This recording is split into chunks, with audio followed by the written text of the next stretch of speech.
In this video, we're going to talk about the final parts of capital budgeting. So let's talk about concluding the discussion about risk-adjusted discount rates. So in this case, we want to talk, how do we actually apply this information, right? How do we determine what number should be applied to our cost of capital to account for the ultimate increase in risk that we're seeing in a project? So there's a problem that right there, it's not really a formal mechanism, right? There's some subjectivity to this, but in reality, we have to have something to apply to different projects. So we can do this a couple of different ways. We can do it with what's referred to as risk indexes and classes.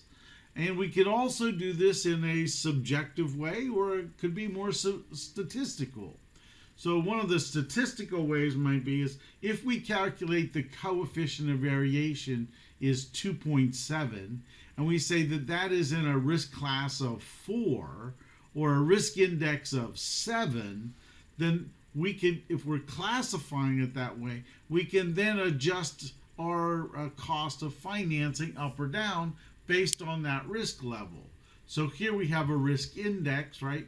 The required return is 11%. If we say that's in this risk index level, this is the discount we use. If we said that the risk index was 1.6, like they say here for project A, that would give us then a 14% risk-adjusted discount rate. We could do the same thing for risk classes, right? We have 4 risk classes. Somehow we will identify how you fit into one of those classes, and then we would then have an adjusted number that we would use to apply to the calculation of our overall analysis for a specific kind of a problem. So if you think about this risk-adjusted discount rate, it certainly is intuitive that you can't use the same required return for every single project. But let's kind of step a little bit further and talk about a portfolio, right? If we assume that all individuals want to have a diversified portfolio and that business firms can be viewed as a portfolio, does it make sense that businesses should try to diversify themselves as well, since they want to have the least amount of risk based on the return that they can produce?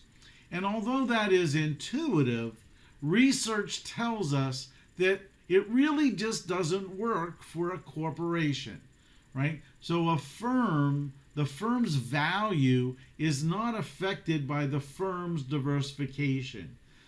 The idea here basically is, look, it's much cheaper.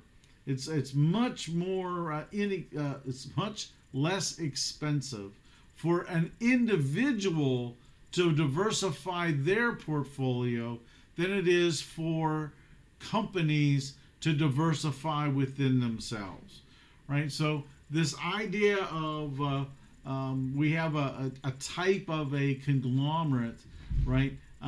That basically says, we're going to invest in just about everything because we're going to spread everything out, and that will lower the overall risk of the company.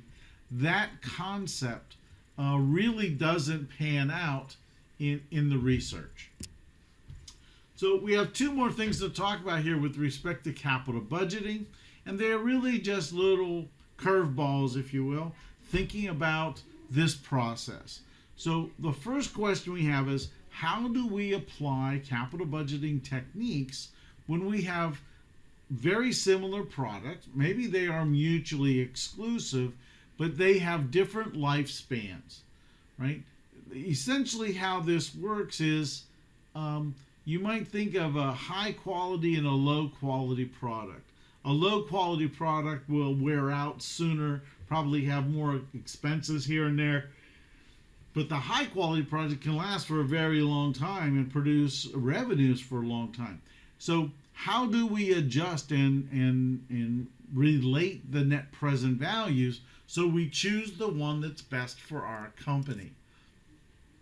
So one of the techniques we can use, and there are several, but one of the techniques we can use is something called the annualized net present value.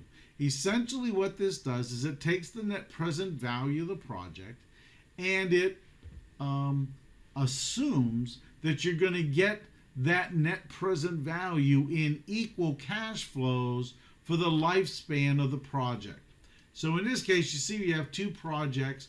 One's for 6 years and the other's for 3 years. Well, if you think of the way net present value works, we're going to find the present value of all these cash flows. Well, this project has 3 more cash flows. So by its very nature, it should have an advantage over a shorter run project. So in this case, we want to take these net present values and say, look, what if we could figure a way, again, we're using time value of money here, what if we could figure a way to get these cash flows in an equal basis every year? What would that look like? And again, this is the capital budgeting unequal live worksheet. All you do is type in the net present values, the time spans, and the discount rates for the projects. In this case, we see the project X actually comes out with a higher annualized net present value than B. So in general, we say, look, on an annual basis, we'll get more value per year from doing X than Y. And again, even though the net present value is greater, it's greater not because of increased value per se, but increased value of these extra cash flows. So this way we sort of put them on an even playing field, if you will. The final thing to talk about with respect to capital budgeting is a process called capital rationing. When we started our capital budgeting discussions, one of the things we said is that initially we're going to assume that all companies can get as much money as they want. And in theory, that's great. In theory, capital rationing itself should not exist. However, in practice, most companies use some form of capital rationing. That is, they set a limit on how much money they're going to gather in order to expand the company. And again, it's a subjective number is the problem. And if they choose too little or choose too much, it could create agency issues with respect to how managers choose projects. So there's 2 ways that we can do this. The first way we can do this is by utilizing the internal rate of return. We can rank the projects from highest to lowest internal rate of return, and then determine how much money we need to spend or have to spend, and then choose those projects that will not exceed our budget. And the problem with this is it really doesn't guarantee value, maximizing net present value, and it also doesn't guarantee that the maximum dollar return for the project will necessarily be followed. So again, here we have 6 projects. We know what their investment is. We have calculated their internal rate of returns. We know their present value of their inflows, so we can calculate net present value. We have $250,000 to spend.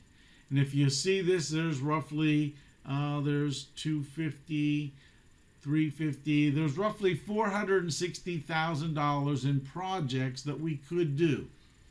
So again, the first way to do this, there is a worksheet. It's called capital budgeting, capital rationing. You list the investment dollars. You invest the internal rates of returns. Include the discount rate in the capital budget itself. And what we're going to do is we're going to sort the projects based on their internal rate of return. And when you sort based on their internal rate of return, the cumulative investment then is calculated on the far right. So in this case, we can't spend more than $250. So we would do projects B, C, and E. Now, the problem with doing that, obviously we won't exceed $250,000, but the problem is at a discount rate of 10%, projects A and F are good projects. A and F will actually increase the value of the company. However, we're going to ignore that for this decision because we don't have or will not want to get the money, the extra money to cover the purchase of those projects. And how this particular idea is graphed, right? If here we can see these are the internal rate of returns of the projects going down, and across the bottom is the total investment. B, C, and E are the projects we can do, and if we do that, we'll spend $230,000. But with the cost of capital being 10%, A and F are not going to be financed because it exceeds our capital budget allotment. Again, that's part of the issue. The other way to do it is to do the net present value approach. And even though we're using net present value, there's still no guarantee that we will maximize the net present value for the company because we may not do all the good projects. So in this case, the projects are listed obviously with their investment and their net present value. We then sort by projects.